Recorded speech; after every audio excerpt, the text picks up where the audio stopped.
the imaging aspects of the female imaging track.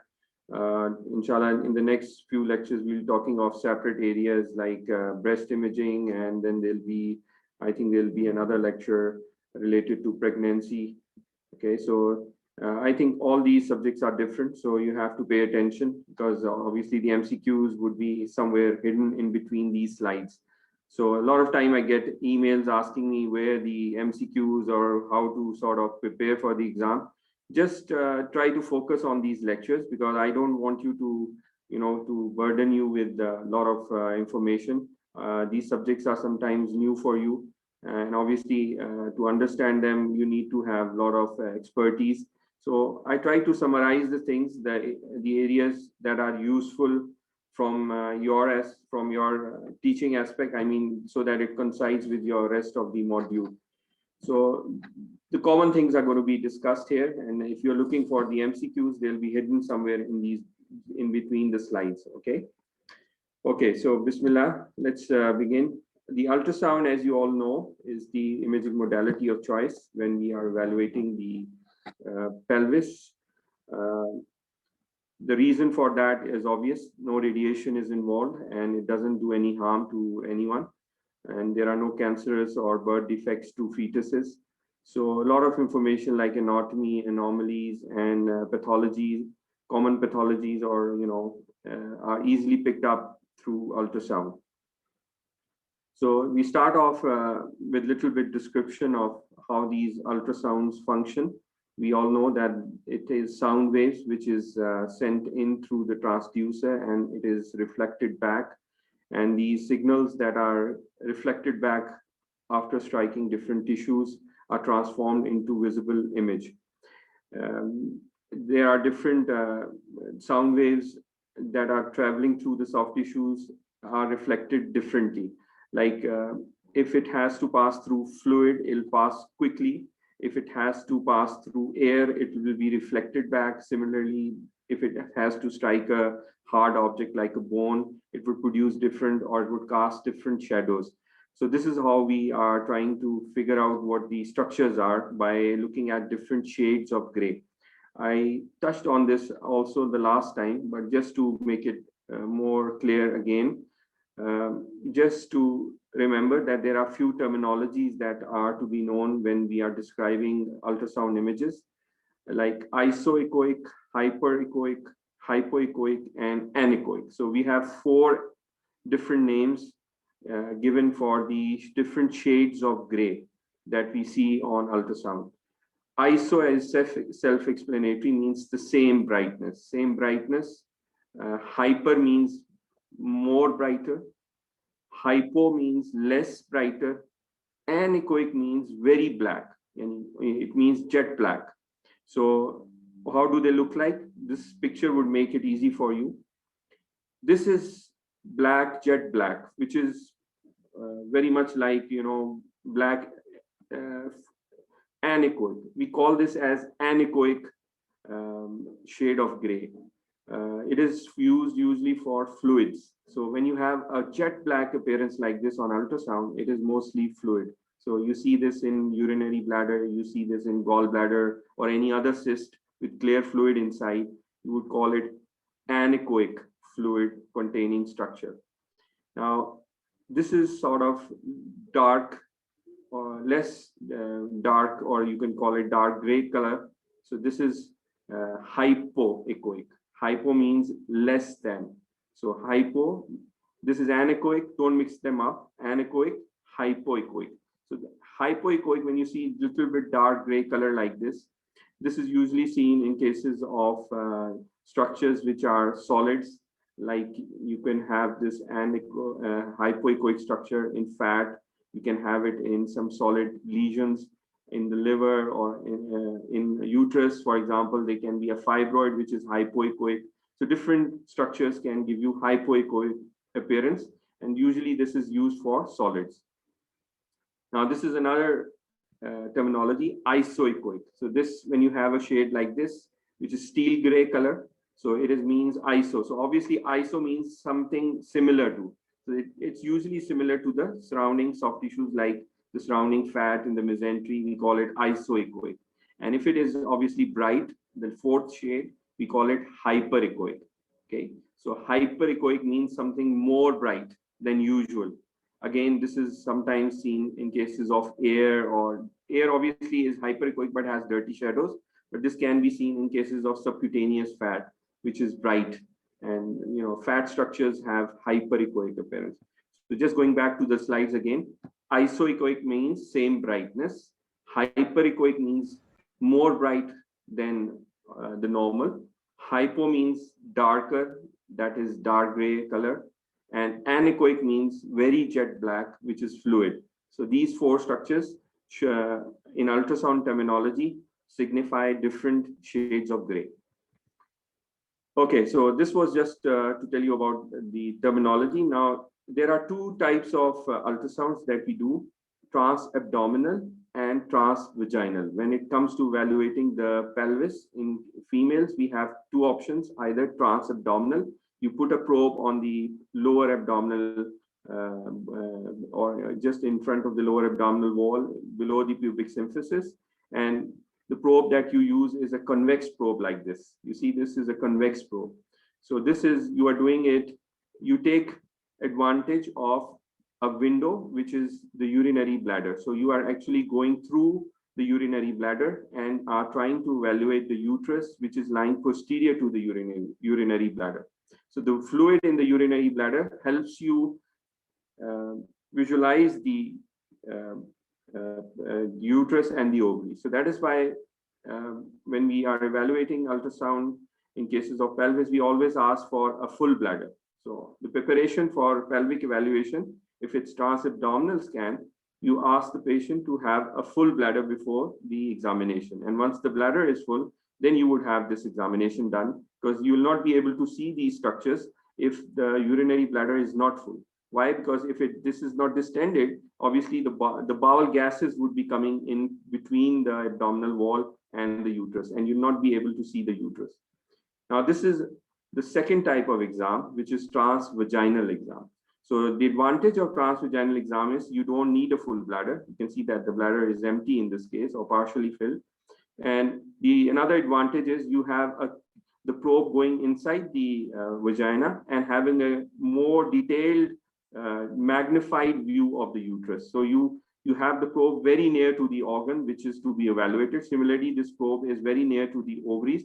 So you get a very magnified and a very detailed evaluation in cases of where you are unable to evaluate these small structures or are unable to clearly see the pathology. So this is very useful in cases of like follicular tracking. If you're looking for the size of the follicles in the ovary, or you are trying to evaluate any early gestational sac or any early ectopic pregnancy. So endovaginal scan is recommended in those cases, okay?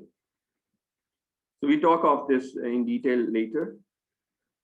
Just to tell you more about the probes, this is a convex probe. The probes that we usually use in cases of pelvis is from 3.5 to 5 megahertz. So this is the frequency that these probes have. In cases of endocavitary probe, that the linear probe that the long probe that you saw, that has a frequency around 8 megahertz. So it's different. This probe is different from that probe, because in that case, I told you we have to see the structures that are very near. So as you are looking for any structure that is very near, you use a high frequency probe rather than a low frequency probe. In transabdominal scan, you use a relatively low frequency probe, that is 3.5 to 5 megahertz.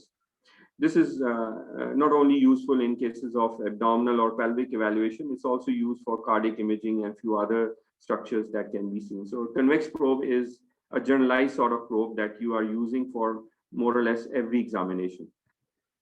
Now, this is a sort of a specialized examination probe where you are entering into the vagina. Similarly, this can also be used in cases of transrectal evaluation for prostate in males. So this probe is for endocavitary evaluation. So that is why we are using it. The frequency of this probe is slightly higher compared to the convex probe. And this gives you a lot of maneuverability. Obviously, you can turn the probe, you can make it, you can angulate the probe, and you can sort of rotate the probe through 180 degrees. So this gives you a lot of maneuverability, and you're able to see the structures in 180-degree angle. Okay, so what are we looking for when we are using these probes? Obviously, we are looking for any intrauterine pregnancy. We are looking for fibroids or masses in the uterus, like any endometrial mass or any endometrial cancer. Similarly, we are looking for fluid in the pelvis. We are also looking for the ovaries that are there in the adnexa. So these are the common things that we are looking for when we are doing the female pelvic evaluation. And obviously, the bladder is important because it acts as a window through which the sound waves are easily going to pass through, and you're able to see the uterus, which is lying posteriorly. The endovaginal probe gives you more clarity when it comes to evaluation of the endometrium, myometrium, because you can separate these tissue layers from each other. Similarly, little bit of fluid lying in the pelvis can also be easily picked up, and better details of the ovaries when it comes to the size and number of follicles can be easily seen through endovaginal probe. And obviously, it is full bladder. You do not need a full bladder when you're doing an endovaginal probe, so it is sometimes better tolerated for the patients, and it is sometimes the patients who are unable to hold urine, they can easily undergo endovaginal probe rather than asking them to fill up their bladder. And at times it is not possible for especially the elderly ladies who cannot hold the bladder. So in those cases, endovaginal ultrasound is quite useful. Okay, so what do we see and how does the ultrasound looks like? As I told you, we have different shades of gray. I told you the black thing is going to be the fluid, the jet black area. The anechoic stuff is going to be fluid. So this is the urinary bladder, and behind this, you have the pear-shaped structure like this, which is the uterus.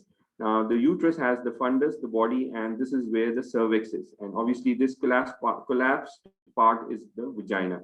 So all these structures are seen. Why? Because you have fluid in front of them, and the sound waves are easily going to pass through the fluid, and this acts as a window so that you are able to see these structures. If you do not have fluid in front, you will not be able to see them or see the uterus clearly, and you will not be able to differentiate between the different layers of the uterus. Like if you look carefully, you can see that the central part, this echogenic part, is the endometrial cavity. This hypoechoic part is the myometrium, or the wall of the uterine cavity. And you can see the rest of the echogenic structures are going to be the subcutaneous fat. Okay.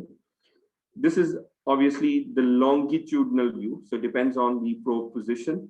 This is the longitudinal view. So you are cutting through the uterus longitudinally. This is the transverse view. So you are sort of going through the uterus anteroposterior. So this is the anterior part, is the urinary bladder, and this is where the posterior part of the uterus is. So this pear-shaped structure, if you are looking at it in the longitudinal section, it's going to be like this: the fundus, the body, the cervix, and the vagina. If you're going to look at it in the transverse, it's going to be something like this. So you are actually chopping it off through this part. So you're looking at it as if you've cut through the uterus at this level. So this is how it would look like. You again see the endometrium here. And on both sides in the adnexa, you will be able to see the ovaries. And how do you identify the ovaries? By looking at the small follicles which are lying inside the ovaries. So these black anechoic areas are tiny follicles, and that are easily picked up on ultrasound. So you can see that these two structures just adjacent to the uterus. Obviously, the fallopian tube at times is very difficult to see. It's a very tiny structure. So you are just able to see the ovaries and the uterus, and you're not able to make out the fallopian tube unless there is fluid in the endometrium, fluid in the pelvis. You'll see that example later on. Okay, so how is it different from transvaginal scan or endocavitary evaluation? You see now the uterus is magnified. Unlike what you saw previously, where it was pear-shaped, you were not able to see the endometrium nicely, but here you see the trilaminar appearance of the endometrium. So the endometrium is very nicely picked up by a transvaginal scan, and this is obviously the longitudinal scan. And just when you rotate the probe 180 degrees, you'll get a transverse image like this.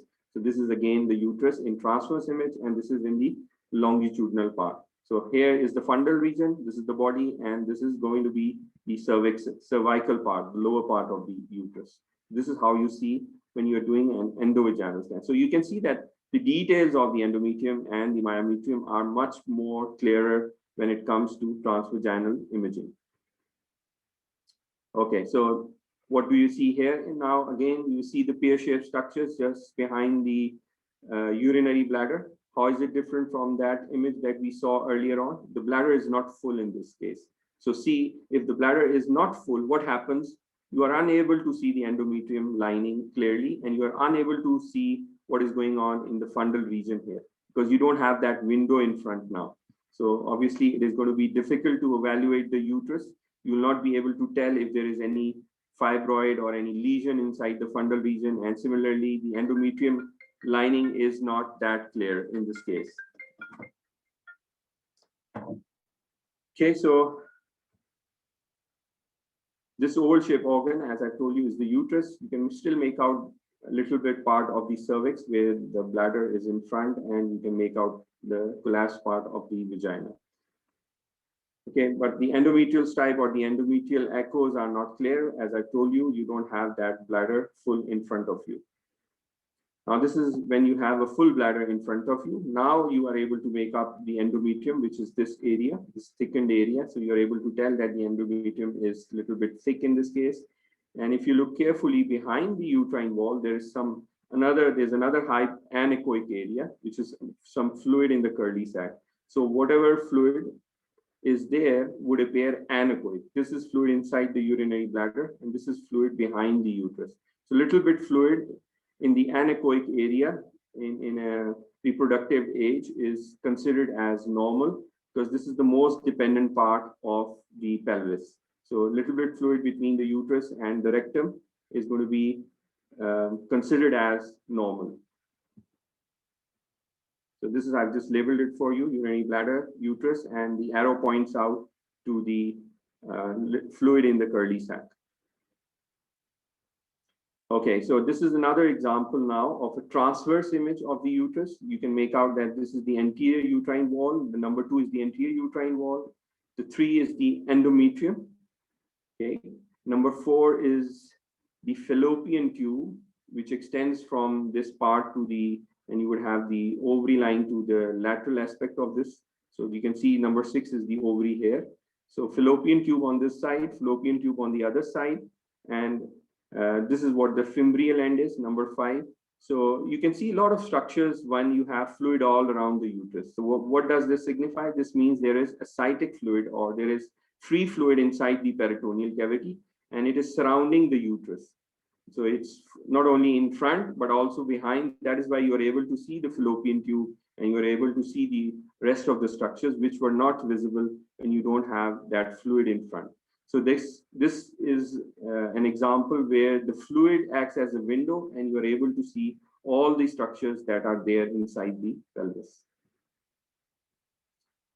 Okay, so this is just to remind you a little bit about the peritoneal reflections. If you remember from your knowledge that the peritoneum obviously is reflected, there is a potential space between the uterus and the rectum, which is known as the curly sac. So this is the way the dependent part, or this is the most dependent part where you have the fluid. Similarly, there's another peritoneal reflection from the urinary bladder to the uterus. This is known as vesico-uterine pouch. So this is the vesico-uterine pouch, another area where you would have fluid. Like you saw in this previous image, you see that this is the fluid in the anterior part and fluid in the posterior parts. So you can, if you have fluid here, you'll see fluid. Not only if it's excessive amount, you'll see the fluid surrounding the entire uterus. So you'll find it not only posteriorly in the curly sac, you'll also find it in the anterior part, which is the vesico-uterine pouch. Okay, this posterior one is the curly sac or the recto-uterine pouch. So rectum is behind and the uterus. It's just named after the structures where it is lying. Okay, so MR, this is obviously an MR image. And how do we know that? We can see that the bones are not white like you see on CT scan. And you can see that the disc spaces are white. Similarly, The fluid in the urinary bladder is white. Okay, so obviously the urinary bladder is not full, so it is, but still you can make out that there is fluid which is bright. So this is a T2 weighted image. Remember, T2 weighted image, CSF is also bright. All these point out that this is a T2 weighted image. When we're looking for pathologies, we have always considered the T2 weighted image. So both are T2 weighted image where you have fluid, which is bright signal. Now, how is this uterus different from this uterus? This is an anti-verted and anti-flex uterus. You see that this is how normally the uterus is positioned. And this is a retroverted uterus. So this is a slightly retroverted, means it's not a normal sort of position of the uterus, but majority of the uterine positions is going to be antiverted, anti-flex like this. And this is when it is retroflex or retroverted. Now, if you look carefully again, this bright area in the center is the endometrial cavity, which has the fluid or blood at times, which gives it high signal. You can make out the junctional zone, which is appearing as black here between the endometrial cavity and the myometrium. The myometrium is a shade of gray here. So intermediate signals here in the myometrium, slightly low signals in the junctional zone, which is between the endometrium and the myometrium. Same appearance again, endometrium is bright and the myometrium is low signal, but relatively more low signal in the junctional zone. We'll talk of pathologies later when we are discussing endometriosis or adenomyosis, how this normal shape changes. As in the coming slides, you'll be able to figure out. But just keep in mind, this is how the normal uterus looks like. Okay, so you have the endometrial cavity here, and this black area is the junctional zone, and just adjacent is the myometrium all around. So this is how the uterus is, and this area is the cervical region, the fundal region, body, and here you are able to make out this is the vagina. So this makes out the anatomy very much as if you are cutting through the section or you're doing a cross section of the patient. This is a CT image. Why? Because the bone is white here, calcium appears bright. You can see that the spine is bright. So we are taking a transverse image through your uterus, and the reason for showing you is to show you these thin structures, which are the fallopian tubes. So you are able to make out these fallopian tubes. So we are cutting through actually at the level of the fallopian tubes. So this is the uterus, and this is where the fallopian tubes are, the cornu part of the uterus where the fallopian tubes are attached. Again, another example of transverse image, but this time this is an ultrasound image, and you have a urinary bladder in front, which acts again as a window. That is why you're able to see the uterus, and you are able to make out this is the endometrium inside and the rest of the myometrium all around. And this structure is the ovary, and this is the right ovary. Why these are ovaries? I told you we have these small follicles which help us identify the ovaries. So you have tiny follicles inside the ovaries, which help you identify the ovarian structures. Okay, so let's talk of a little bit now about the pathologies. We are familiar with the normal appearance of the uterus. So let's see how the abnormal things look like now. So the most common pathology that you would see in uterus is going to be fibroids or myomas. The other name is myoma. So they are going to be at different locations. Like you can have them inside the uterine wall. So it is known as intramural fibroid, like this, just inside, lying inside the muscular wall or inside the myometrium. If it is bulging outward from one side, outside the uterus, it is subserosal. We call it subserosal location like this. If it is bulging inside the endometrial cavity, more towards the inner side, we call this as submucosal. So submucosal is when it is sort of indenting or sort of pressing on the endometrial cavity. Subserosal is growing outward, and intramural is when it is inside the wall and it doesn't go put pressure over the endometrial cavity or does not extend outside the uterine confines.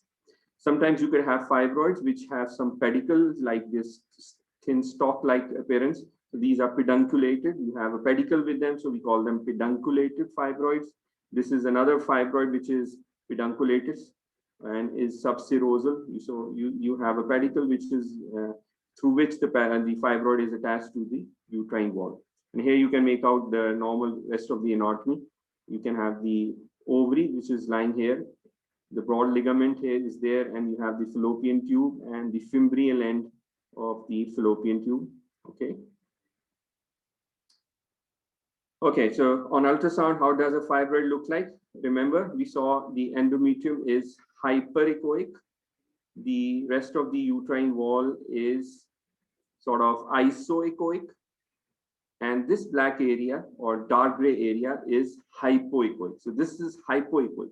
The hypoechoic appearance inside the uterine wall is going to be the fibroid. So this is fibroid in the posterior uterine wall, this black area which is being measured. Now again, another example, endometrial cavity. The myometrial tissue is isoechoic, and this black area in front is a small fibroid in the anterior wall. Why we call this anterior? Because it's just adjacent to the urinary bladder, which is anteriorly located. Okay, so you can make out from this, this is in the anterior uterine wall, and this is in the posterior uterine wall. Now, this is to show you the example when the submucosal fibroid, when the fibroid is going and sort of bulging inside the endometrial cavity. This fluid inside the endometrial cavity, that is why you see this fibroid nicely, and it is sort of going and interfering with the endometrial lining. So these fibroids at times can result in infertility. So it depends on what the location of the fibroid is. It can be myometrium. Inside the myometrium can be subserosal like this, bulging outwards from the wall, or it can be submucosal, which is bulging inside the endometrial cavity. Okay, so before we go into more details, just a little bit about the endometrium thickness. Remember, normal thickness is around 4 to 8 mm, and it depends on the menstrual cycle. If it's in the secretory phase, you can have the endometrium go up to 14 mm. Okay, so it depends on which you are imaging at which stage. Is it going to be the secretory phase, or is it going to be the proliferative phase? Okay, depending on which phase you are looking at the endometrial cavity. But always remember, in postmenopausal, I mean, once the cycles have stopped and the patient is not on hormone replacement therapy, the endometrial thickness should not be more than 5 or 4 mm. So this is very important, because if in postmenopausal you still have thick endometrium, then it is not considered as normal. Then you have to figure out the reason for the thick endometrium. But in a normal reproductive age, the endometrium can range between 4 to 15 and at times can go up to even 20 mm, which can be normal. Okay. So the endometrial thickness varies depending on the cycle. And in postmenopausal, just remember, it should not be more than 5 mm if the patient is not taking any hormone replacement therapy. Okay, so this is a reproductive age endometrium. Again, this is the proliferative phase. You can see that the endometrium thickness, it's measured here around 7 mm. So you measure from one side to the other side. So this is 7 mm thickness, proliferative phase. Here it is the secretory phase.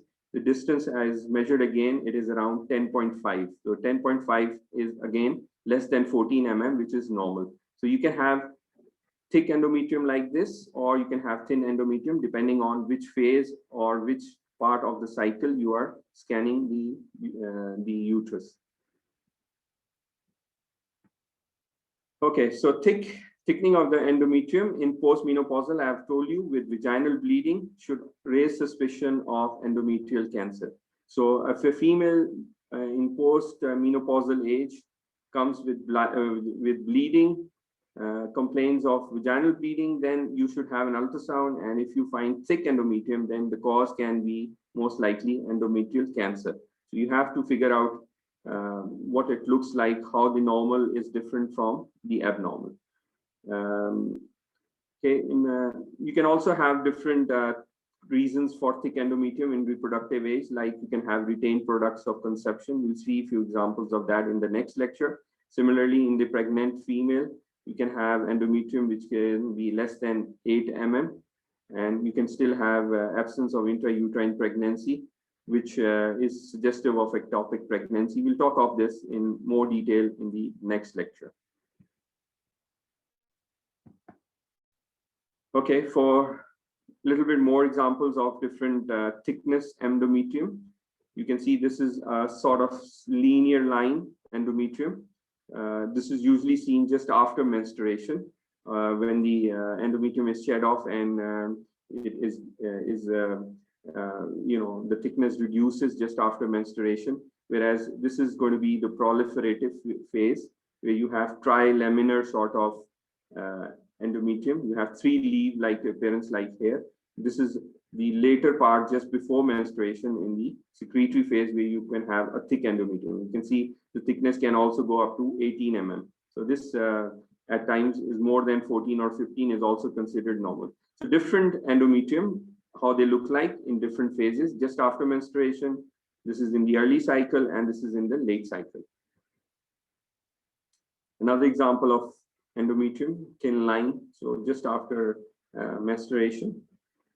This is a thick endometrium, which is now more than 18 or 20 mm. If you measure it from here to here, you'll find that the thickness is more than 20 mm. And if you look at the echogenicity, it is uniformly echogenic. Similarly, the same patient, uniformly echogenic. So when you have a thick endometrium like this, which is uniform, means that the texture is uniformly echogenic. We call this as hyperplasia. So this is under the influence of hormones. Sometimes the patient has abnormal hormones or taking abnormal orally is put on hormones. So the endometrium in response to these hormonal imbalances can appear thick like this. So it varies again with the cycles. And once the hormones are reduced, you can have the endometrium revert back to normal. So this, when you have thick endometrium like this, which has homogeneous appearance, not heterogeneous. Homogeneous means it is echogenic uniformly. Then we call this as endometrial hyperplasia. Now this is another example of endometrium. In the second image, it is thick again. As you can see that the thickness, if you measure from here to here, is more than around 3 or 4 centimeters.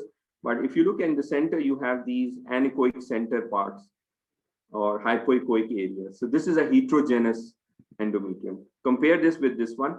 This is very much homogeneous. This is very much homogeneous. So this is hyperplasia, but this one is not hyperplasia. This thick endometrium has heterogeneous appearance because in the center, there are different black spots or black areas, which we call anechoic or hypoechoic areas. So this is a carcinoma. When you have a heterogeneous appearing endometrium, and obviously the age is very important. If it's seen in the postmenopausal age and you have a thick endometrium like this, you suspect carcinoma, that is the endometrial carcinoma. Now this is an echogenic focus inside the endometrial lining. If you look at this, the endometrium is sort of splayed around it. This is an echogenic focus. This is a polyp. This is seen usually in the reproductive age. So this can also result at times in infertility because this is lying inside the uterine cavity and can sort of hinder or can affect the implantation of the fetus here. So this at times can result in infertility. The patients who are going these therapies can have to get these polyps out so that their chances of fertilization improves. So you have to differentiate between a polyp inside the endometrium because both will appear hyperechoic, bright. So if you compare it with the rest of the myometrium, they are brighter. So we call them hyperechoic. This one is also hypoechoic, but obviously this is going to be postmenopausal age where you have this heterogeneous appearance, and this is going to be in the fertility age group where you have this echogenic structure. And there are a few more ways to sort of figure this out, how it is polyp. If you look carefully, you can see that the endometrium lining is all stretched around it. So you know that this is lying inside the endometrial cavity. And this one is obviously thickening of the endometrium, which is, you don't see any lining around it. So this is the entire endometrium, which is thickened. Another example of thick endometrium is going to be something like this. But here again, the history would be very helpful. You would have amenorrhea, and the pregnancy test, once it is done, it will be positive.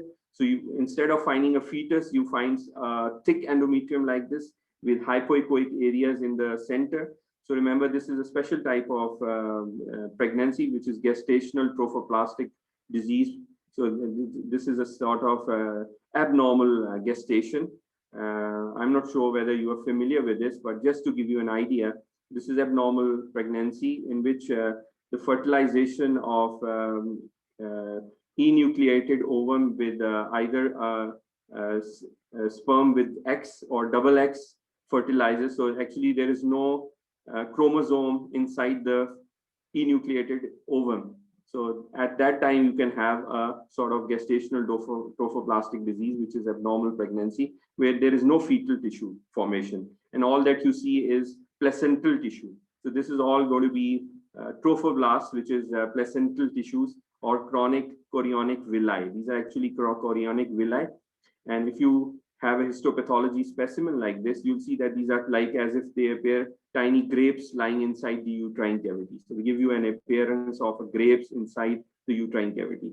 So how to differentiate it from endometrial cancer? Obviously, endometrial cancer would also give you heterogeneous appearance like this, but that will be in a postmenopausal age, and this will be in a reproductive age. And you would again have clinical aspect of amenorrhea, and you would have the beta HCG levels or pregnancy test would be positive in these cases. Now, just to sort of see whether you are familiar now with the endometrium, different types of endometrium, I put them all together so that it makes more sense. Now, this is a polyp. I told you if it's lying or it is covered by the endometrial lining on both sides, and you can see F, I put F means that there's some fluid around in the endometrial cavity. So this echogenic structure is a polyp inside the endometrial cavity. Now, how is it different from this? This is a early gestational sac, which has fluid inside it. So this is how early pregnancy would look like, where the fetus has not formed. So you don't see any part of the fetus at the moment. All that you see is a gestational sac, or there's some thickening of the endometrium, and you are able to see the gestational sac. So this is an early 4 weeks pregnancy. Now, this is a thick endometrium. Okay. If you have a thick endometrium like this, if you see, the measurement is around 5 centimeters. So it is much more above 1.5, which is the normal dimension. So if you have a regular endometrium thick like this in a menopausal, postmenopausal, then it's going to be endometrial cancer. If you have it in the reproductive age and it is homogeneous like this, then it is going to be endometrial hyperplasia. So it depends on what history is given to you and at what stage you're looking at this thick endometrium. If you have a thick endometrium in a postmenopausal age like this, even if it is homogeneous, it's not normal. It should not be more than 4 or 5 millimeter in thickness in a postmenopausal age. So this is this is a endometrial cancer in a postmenopausal age.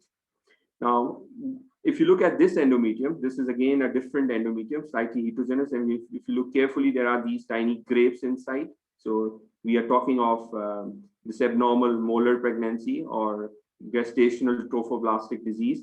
But how is it different from this one? Here we don't see any fetal tissue. So this is a complete high datiform mole.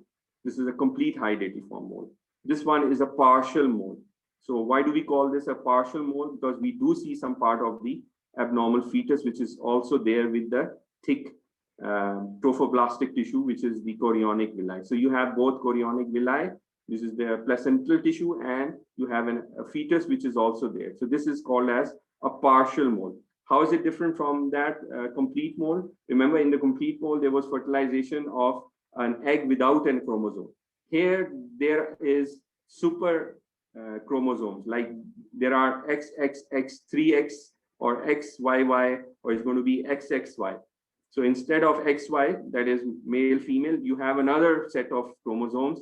So this is sort of a chromosomal anomaly where you have 3 types of chromosomes rather than 2 from male and female. You have additional one coming in, and this results in a abnormal gestational trophoblastic disease, which we call as partial mole. So I'm not familiar whether you have gone through this, but just to sort of, since it's part of the endometrial evaluation, I've put this here, and maybe you can read more about this once you go through in detail. So just remember partial mole and complete moles. How do you figure them out? You look for the thickness of the placental tissue. Here you have these grape-like vesicles, which are the chorionic villi. And if you see a fetus part or a fetus along with them, then it is called as partial mole. If you don't see fetal tissue, just thick endometrium with vesicles or grape-like structures inside, it is a complete high datiform mole. And obviously, there will be a history telling you amenorrhea, and pregnancy test would be positive. Okay, so let's talk of now a little bit ovaries. which are lying in the adnexa. This is a normal looking ovary. This is another one on the other side. So you have two ovaries on either side. And how do you know them? That these are ovaries by looking at the follicles, which are anechoic areas, which contain a little bit fluid inside.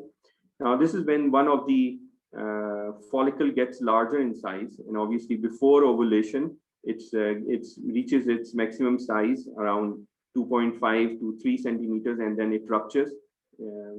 So this is how the ovary looks like before ovulation. This is in the early part when the follicles are all small in size. Okay, so how do you identify this is ovary? By just looking at the follicles that are there. They can be of different sizes. This one is a normal one. Obviously, you have ovulation on one side.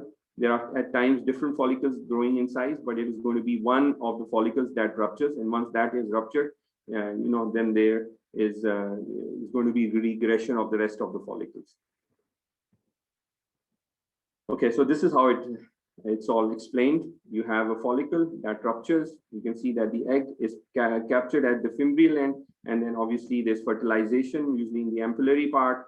The sperms come in through here. There's fertilization here, and then in the uterine wall, the fetus is going to be implanted. So this is how it all looks like. And what happens with the follicle, that is the Graafian follicle, it transforms into corpus luteum.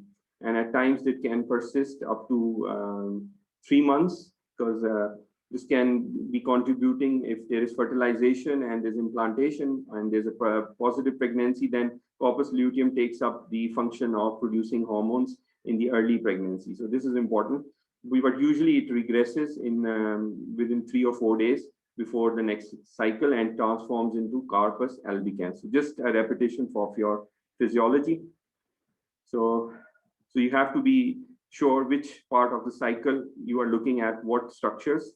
Okay, so just to remember, the little bit of fluid in the rectouterine pouch, as I told you, during ovulation is considered as normal. So I told you the corpus luteum, if the pregnancy continues, then the corpus luteum takes up the function of producing hormones in the first 3 months. If not, then it regresses. This blood red thing tells you hemorrhage inside the corpus luteum, and it regresses later on and forms corpus albicans. Now, a little bit about these follicles that are there inside the ovaries. We have follicular cyst. We call them follicular cyst when the size gets beyond 2.5 centimeters in size. So anything less than 2.5 centimeters is just called as a follicle. If the size is above 2.5, we call this as follicular cyst, because then it becomes a size above 2.5 is considered as a cyst. But these are functional cysts. They can regress in the coming cycles. Okay, so this I've already told you. The corpus luteum cyst in pregnancy takes up the function till 16 weeks and can remain there. After that, then it regresses, and the placental tissue takes over the job of producing hormones.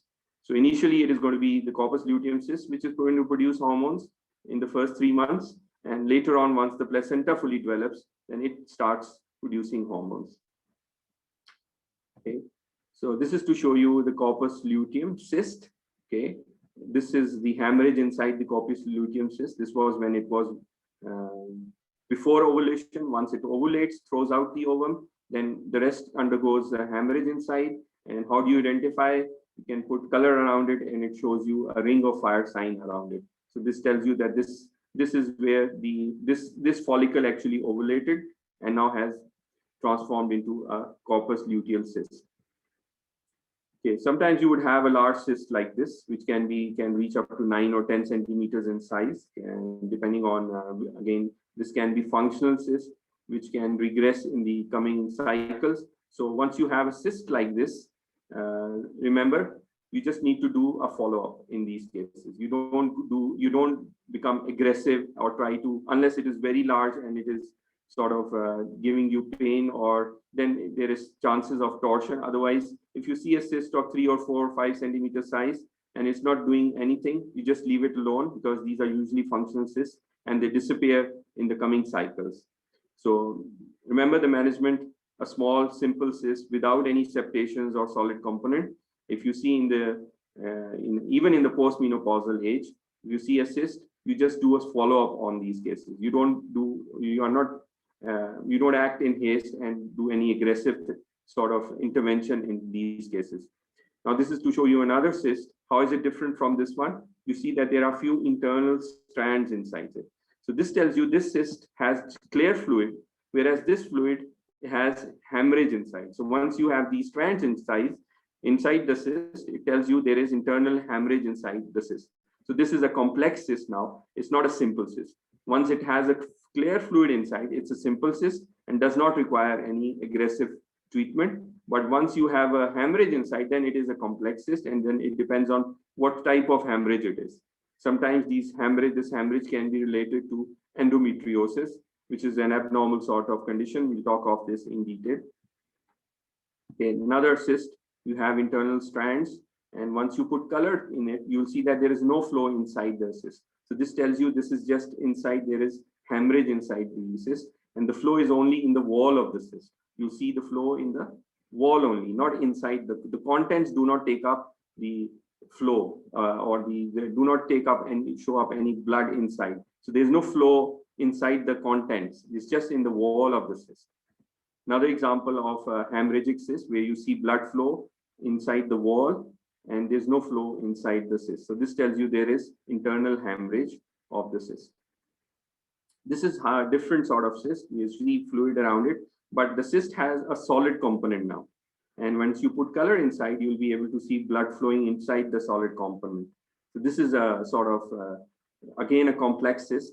And usually these, if you have a solid component inside, then you have to biopsy or resect these cysts because they are considered as potentially malignant cysts, because these are not simple cysts and you cannot leave them alone. So they can transform later on. This solid component would aggressively grow inside, and then the tumor would be spreading all around. Okay, so this is another ovary showing you multiple follicles now. So this is called as hyperstimulation, or this is usually seen when you have externally given hormones like human chorionic gonadotropins to stimulate the ovaries, for usually done for IVF purposes. So theca, we can also call them as theca lutein cysts because they are under the influence of hormone. So you have large follicles inside these ovaries. Why do we do this? We try to get maximum number of, stimulate maximum number of follicles so that we can get maximum number of eggs for IVF procedures. So we get different number of eggs that are taken out from these growing follicles, and then they are fertilized outside the body, and then they are used in IVF. Okay, so this is to show you another sort of ovary, which again has septations, thick septations inside. And once you have septations inside and some part of it is solid, then you should suspect complex cyst, which is, in this case, is a mucinous cyst adenoma. It's still considered as a benign tumor. Remember, cyst adenomas are benign, but once it's cyst adenocarcinoma, that signifies is malignant. So you can have serous cyst adenocarcinoma or mucinous cyst adenocarcinoma. Once you have adenocarcinoma, carcinoma at the end, then it is malignant. But adenomas, as far as adenoma is concerned, this is still a benign condition. So mucinous cyst adenoma with just strands or thickening inside is considered as a benign tumor of the ovary. Okay, so this is where you have hemorrhage inside the ovarian cyst. In general terms, you call this as chocolate cyst. If you read in your physiology books, or you'll call this as chocolate cyst. Actually, there's inside the cyst, there is hemorrhage, this hemorrhagic fluid inside. So what happens is, actually, these are the endometrial tissue that are deposited inside the ovaries, and they result in infertility. So actually, these are growing endometrial tissue inside the ovaries. This can also be growing inside the myometrium tissue, where it is known as adenomyosis. So very much similar conditions where the endometrial lining actually is shed off and it is implanted over the ovaries, and you have these hemorrhage inside the ovaries in the cysts, in the form of cysts, which are known as endometriomas. So actually, these are fluid-containing cysts or chocolate cysts full of blood, and they usually have these females have infertility and have abdominal pain, which is related to menstruation. Okay, another example of a different sort of cyst now in the ovary. Sometimes you would have a cyst which has fat content like this. You see fat is echogenic on ultrasound and the rest of is the fluid. So if you see the same structure here on a CT scan, you see that there is a fat, the subcutaneous fat is black here, and again, this is black, and there's a fluid level here. So if you look carefully, you can also see a speck of calcification. So these are actually matured teratomas or dermoid cysts in the ovaries. How do they develop? Obviously, this is congenitally or embryologically. These are all structures that derive from the ectoderm, like the skin. The contents include hair, teeth, and different structures which, like skin, hair plugs, fat. All these are ectodermal sort of tissues that grow from the skin. So you have these abnormal tissues growing inside these cysts. So that is why we call them as mature teratomas or ovarian dermoids. So how do you figure them out, or how do you make them out? Just look for any fat inside the ovary or some calcification like this. And at times you can also see a hemorrhage inside these cysts. So they can have different components depending on what they are made of. They can have hair inside, they can have tooth inside, they can have bones inside. Likewise, they can also have soft tissue components inside. So just see any fat inside a cyst or any calcium, or like this, you can see a tooth inside. This is another example of ovarian dermoid. You see fat around it. So when you have fat containing cyst with calcium inside, always think of an ovarian dermoid. This is how the ultrasound looks like. The fat appears right here. So this is a fat containing cyst. The rest is the hemorrhage or the soft tissue component. So wherever you see fat in an ovary, you should think of dermoid. Okay, another condition that we know of is the polycystic ovarian syndrome, where there's excessive production of androgens in females. So these result in large ovaries, sometimes with small follicles at the periphery, like you see here.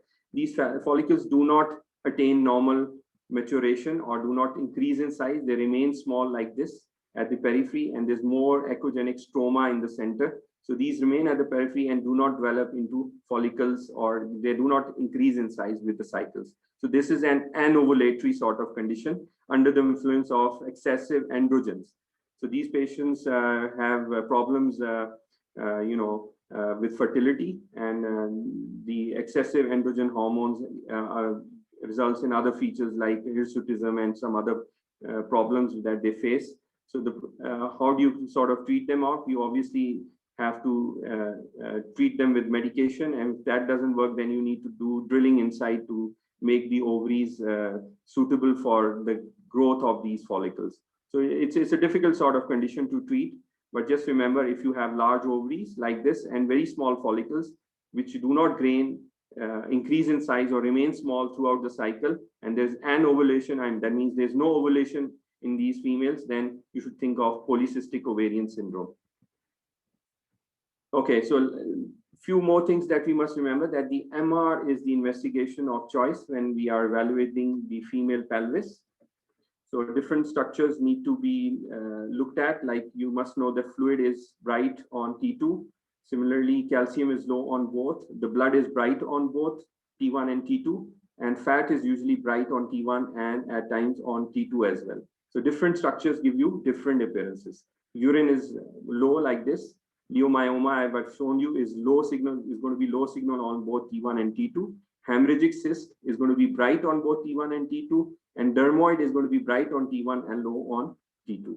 So with this in mind, let's see a few more examples of MR. This is the normal T1 weighted image. This is T2 weighted image. We saw this earlier on. I told you the fluid is bright on T2. Okay. So just to show you more examples of this, how the T1 images look like. This is T1 axial. This is coronal image. You can see these black areas in between. Low signals are fibroids. So multiple fibroids inside the uterus, how they appear on T1. Similarly, T2 weighted image, why this is T2, we have the endometrium right. This is the endometrium, which is low signal on T1. Again, to show you T1, how it looks like, and T2 on the endometrium is bright here. So this is how you differentiate between T1 and T2 weighted image. Fibroids very nicely picked up. You can see the size and number of fibroids, what they are doing to the endometrial cavity. You see here, this is the submucosal fibroid, which is distorting the endometrial cavity. So this is very important because the surgeon wants to know what the location of the fibroid is.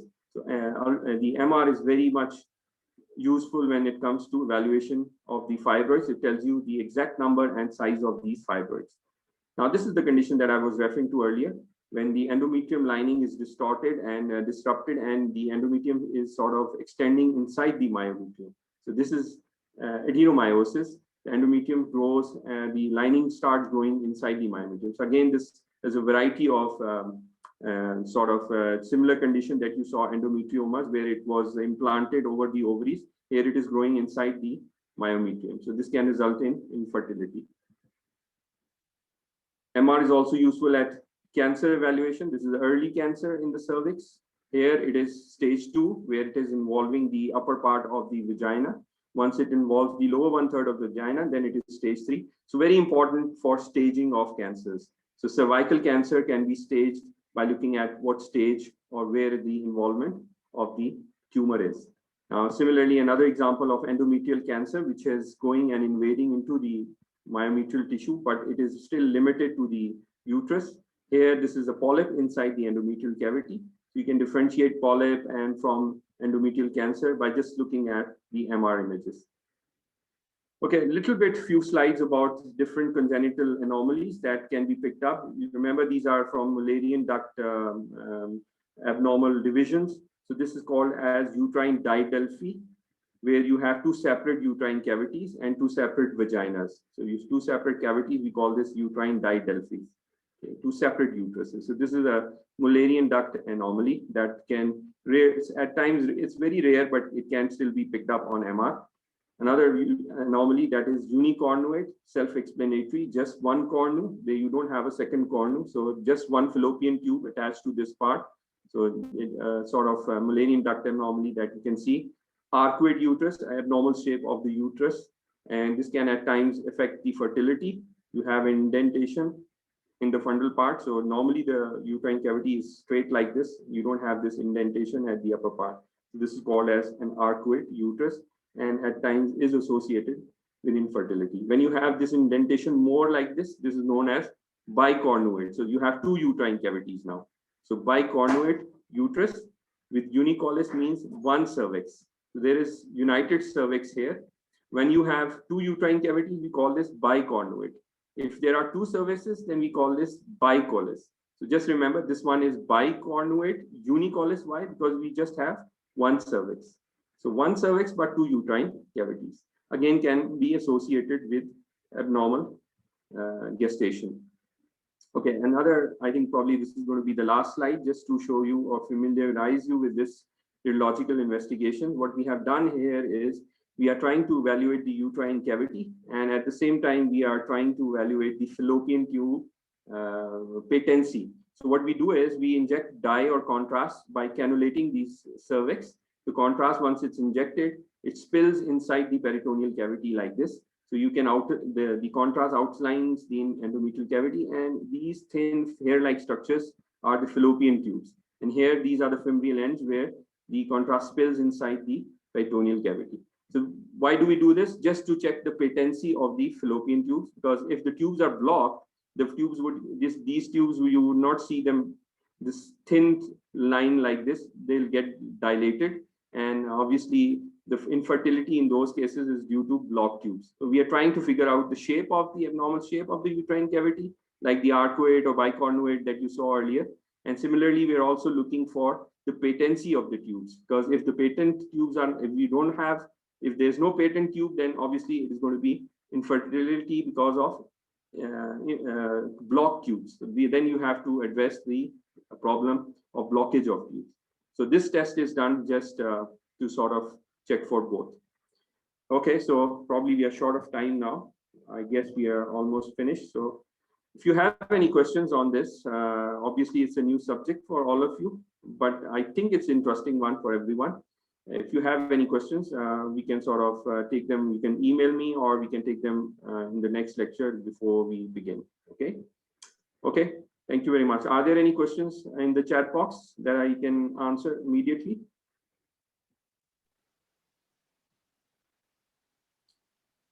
No questions, Doctor, in the chat box. Okay, good. So we can finish off today, inshallah. Next time, if there are any few more things that need to be explained further, you can just email me, or we can have a short session just before we begin with the first lecture, second lecture. Okay, thank you very much. Take care.